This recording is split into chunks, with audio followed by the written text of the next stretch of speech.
আসসালামাইকুম। তো সবাই কেমন আছেন আমাদের বাংলাদেশের কুলিদার ভাই বন্ধুরা? তো আজকে একটা আমি ভিডিও বানাইতেছি। আমি ভিডিও বানানোর সময় পাই না, কারণ আমাদের 12 ঘন্টা ডিউটি করতে হয়। সকাল 8টা থেকে রাত 8টা পর্যন্ত ডিউটি করতে হয়। এর মধ্যে আইতে আইতে শরীর একটা ক্লান্ত হয়ে যায়। তো যাই হোক, আজকে একটা ভিডিও বানাইতেছি অনেকদিন পরে। এই বিষয়টা হলো গিয়ে কিরগিজস্তানের লয়া। যেমন আমাগো আসার কিছুদিন পরে ভিসা বন্ধ হয়েছিল, দীর্ঘদিন ভিসা বন্ধ ছিল। তো আজ কয়েকদিন ধরে ভিসা খুলে দিয়ে দিছে। আমরা জানি না যে ভিসা খুলে দিয়ে দিছে। আমাকে এই মাসের বেতন দেওয়াতে পরে বসে কইছে যে তোগো বাংলাদেশ থেকে আর 100 লোক আনতেছি।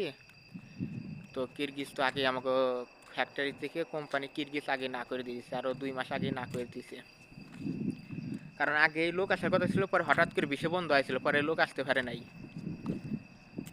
তো আমাদের এই বেতন দেওয়াতে কোম্পানি কইছে যে তোগো বাংলাদেশ থেকে 100 লোক আনতেছি, তাই বাবুর্চিও আসতেছে।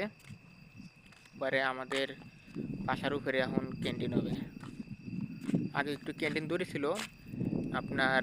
এইটা লাগে আমাকে অফিস রুম, এইটা আমাদের অফিস রুম, আর এইটা হলো আমাদের বাসা, আর ওই কোনায় লগে আমাদের ক্যান্টিন।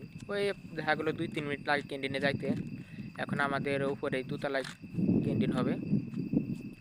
আজকে ম্যানেজার সহ বস সহ সব হিসাব কিতাব করছে কোন যায় কী করা যায়।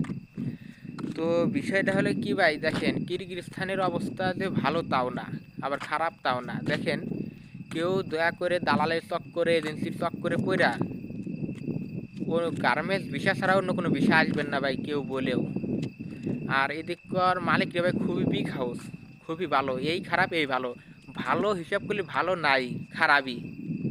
ঠিক আছে, যেহেতু আমাদের বেতনই আপনার, আমরা তো মনে করছি বেতন দিবেনই না। কারণ এর আগে আমাদের একটু মাল অর্ডার হয়েছিল কিছু, ঠিক আছে, পরে হেতা নিয়ে পরে সমাধান হয়েছে। কারণ কাজ করলে কাজ ভুল হয়, ঠিক আছে।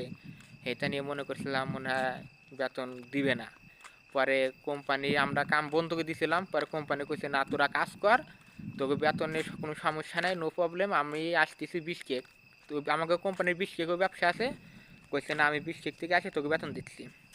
পরে বেতন দিয়ে দিচ্ছে আমাদের, বেতন দিয়েছি 13 তারিখে। তো বিষয় এটা না, বিষয় লেগে এটা ভাই। দেখেন, কিরগিজস্তান কেউ 4 লাখ 5 লাখ টাকা দিয়ে কেউ আসবেন না। সর্বোচ্চ 2.5 লাখ, 2.5 লাখের উপরে কেউ আসবেন না।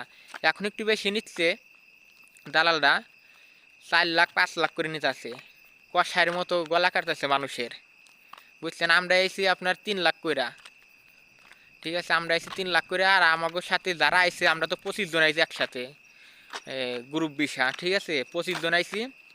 কেউ 2,30,000, 2.5 লাখ আইছে, আবার 3-4 জন আইছে মনে করেন 5.5 লাখ কইরাও।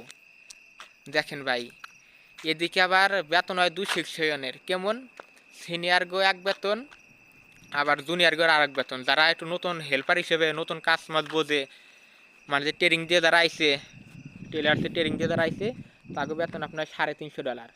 আর যারা কাজ বোঝে পারে, সিনিয়র অফাটার, তাকে বেতন আপনার $400। ঠিক আছে ভাই, দেখেন আপনি 4 লাখ 5 লাখ টাকা আসবেন, ওই $350, $380 বেতন পায় কী করবেন ভাই? কিচ্ছু করতে পারবেন না। তো এটাই ভাই, ঠিক আছে। কেউ কিরগিজস্তান গার্মেন্টস ভিসা ছাড়া অন্য কোনো বিষয় কেউ আসবেন না। ভিসা খুলে দিয়েছে কিছুদিন ধরে, দালালটা যদি বলে, এজেন্সি যদি বলে যে না গার্মেন্টস ভিসা কোম্পানি ভালো, এই সেই, ওরা অনেক পাম্পট্টি দেয় ভাই। এই পাম্পট্টিতে আপনারা পড়বেন না, এই চক্করে আপনারা পড়বেন না।